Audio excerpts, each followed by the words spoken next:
అందరికీ నమస్కారం.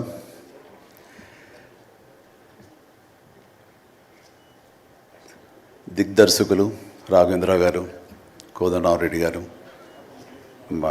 Gopal, young directors like Bobby, Vasishta, like నా నిర్మాతలు అల్లు అరవింద్ గారు, అశ్విని దత్ గారు, కెఎస్ రామారావు, శ్యామ్ ప్రసాద్ రెడ్డి, జెమినీ కిరణ్, తమ్మారెడ్డి భరద్వాజ్ గారు, అలా యంగ్ ప్రొడ్యూసర్ విక్కీ అండ్ పాత్రికేయ మిత్రులకు, అలాగే నా బ్లడ్ బ్రదర్స్, బ్లడ్ సిస్టర్స్, నా హృదయపూర్వక నమస్కారం.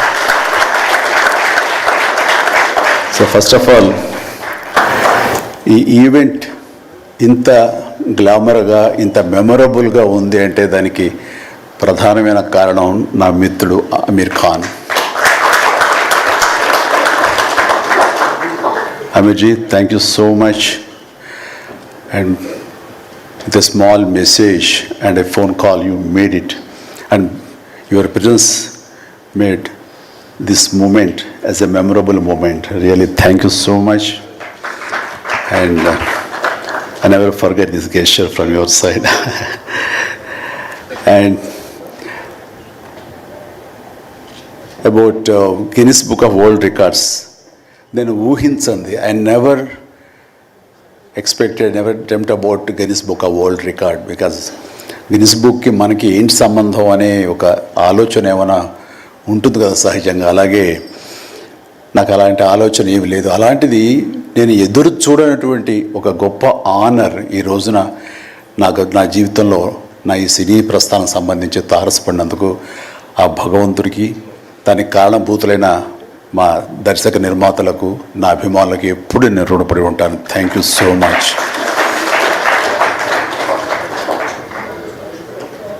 నాకు డ్యాన్సెస్ మీద, బహుశా నటన కంటే కూడా ముందు నుంచి కూడా డ్యాన్సెస్ మీద నాకున్నటువంటి ఇంట్రెస్ట్ ఈ రోజున ఈ అవార్డు వచ్చేలా చేసిందా అని నాకు అనిపిస్తుంటుంది. ఎందుకంటే ముందు నటనకి శ్రీకారం చుట్టే కంటే, ఓనమాలు దిద్దుకునే దానికంటే నేను ఫస్ట్ డ్యాన్స్కి నేను ఓనమాలు దిద్దానేమో అనిపిస్తుంటుంది. నా చిన్నప్పుడు మా చుట్టూ ఉండే వాళ్ళని ఎంటర్టైన్ చేయడం కోసంగా ఈవినింగ్ అయ్యేసరికి అప్పట్లో ఉండే వివిధ భారతి కానీ, లేకపోతే శ్రీలంక సిలోన్, రేడియో సిలోన్ కానీ, వీటిల్లో వచ్చే కొన్ని తెలుగు పాటలకి అదే మాకు source of inspiration. I mean recording songs అవి రావడానికి. అప్పట్లో గ్రామ్ ఫోన్లు కానీ, టేప్ రికార్డులు కానీ ఇవన్నీ కూడా ఉండే పరిస్థితి కాదు ఆర్థికంగా. అలాంటి వారానికి ఒకసారి రేడియోలో ఎప్పుడు పాటలు వస్తాయా అని అందరూ ఎదురు చూసేవాళ్ళు. రాగానే శంకరబాబుని పిలవండి, డ్యాన్స్ వేస్తాడు, మనల్ని అలరిస్తాడని వాళ్ళందరూ ఉత్సాహంగా ఉంటే వాళ్ళ ఉత్సాహానికి నేను మరింత ప్రోత్సాహంగా తీసుకుని దాన్ని డ్యాన్స్లు వేస్తుండేవాడిని. అట్లాగా అవి డ్యాన్సులు అంటారా, బాడీ కదలిక అంటారా, ఏమో తెలియదు, ఒక ఎనర్జీగా అవి ప్రజెంట్ చేయటం అనేది ఒక్కడే తెలుసు నాకు. 7th class, 6th class, 8th class ఆ ప్రాంతంలో.